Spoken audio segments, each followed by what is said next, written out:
Assalamualaikum warahmatullahi wabarakatuh.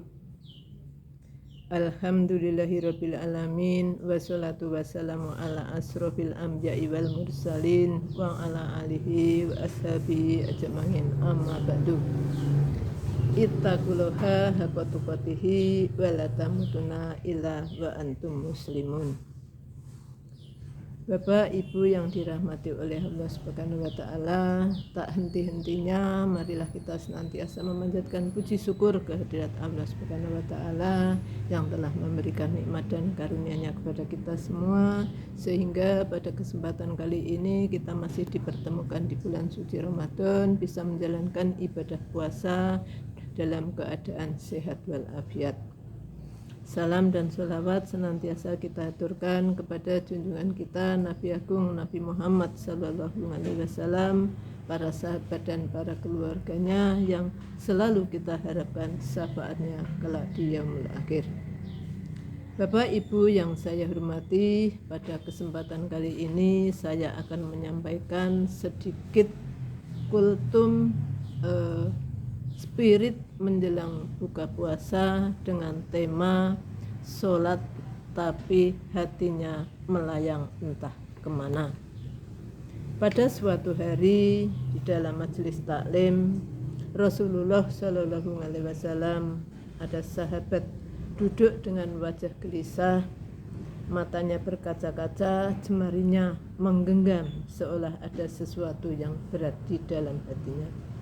Beliau menghela nafas lalu dengan suara lirih berkata, "Wahai Rasulullah, aku ingin bertanya, tetapi aku khawatir mungkin pertanyaanku ini akan membuatku semakin malu kepada Allah Subhanahu wa taala." Kemudian Rasulullah tersenyum. "Katakanlah, wahai saudaraku, tidak ada pertanyaan yang hina jika memang untuk mencari kebenaran dan kebaikan." Kemudian sahabat mengangkat wajahnya perlahan sambil meneteskan air mata. "Wahai Rasulullah, aku merasa sholatku tidak khusyuk. Kadang pikiran melayang entah kemana, masih mengingat urusan dunia. Aku takut jika sholatku tidak diterima oleh Allah Subhanahu wa taala." "Apakah sholat seperti itu tetap mendapatkan pahala ya Rasulullah?"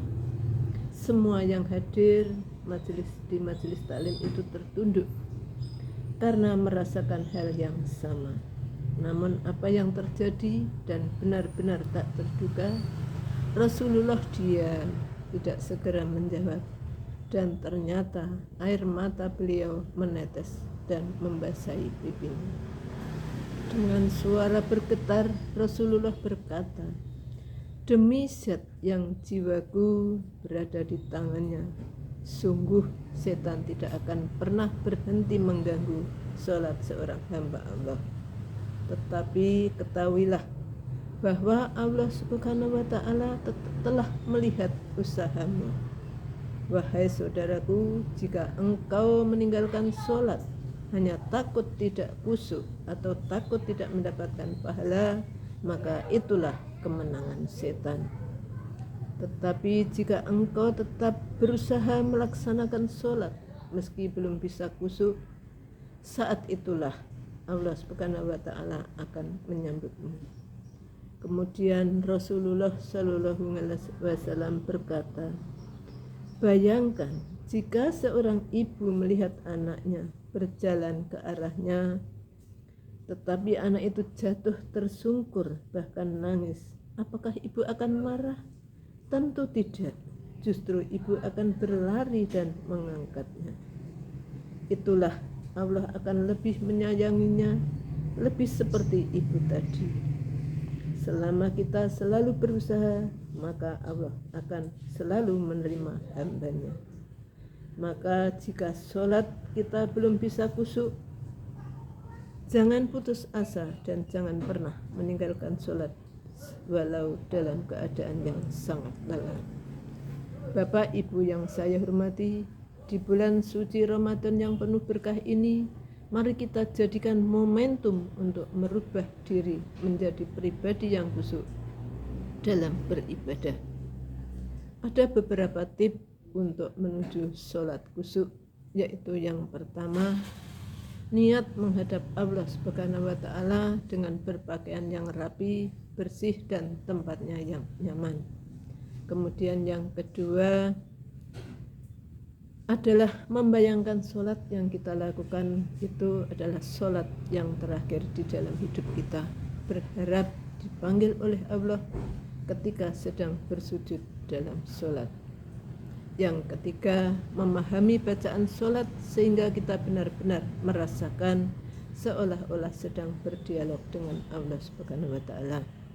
Kemudian yang terakhir adalah melakukan gerakan sholat dengan tumakninah, jangan tergesa-gesa baik dalam kondisi apapun. Serahkan urusan segalanya hanya kepada Allah Subhanahu wa Ta'ala. Iyyaka na'budu wa iyyaka nasta'in. Demikian kultum yang bisa saya sampaikan. Ada kurang lebihnya mohon maaf. Jika salah memang itu dari pribadi saya, tetapi jika benar itu dari Allah Subhanahu wa Ta'ala. Fastabiqul khairat, usikum wa nafsi bitaqullah. Selamat menjalankan ibadah puasa. Wassalamualaikum warahmatullahi wabarakatuh.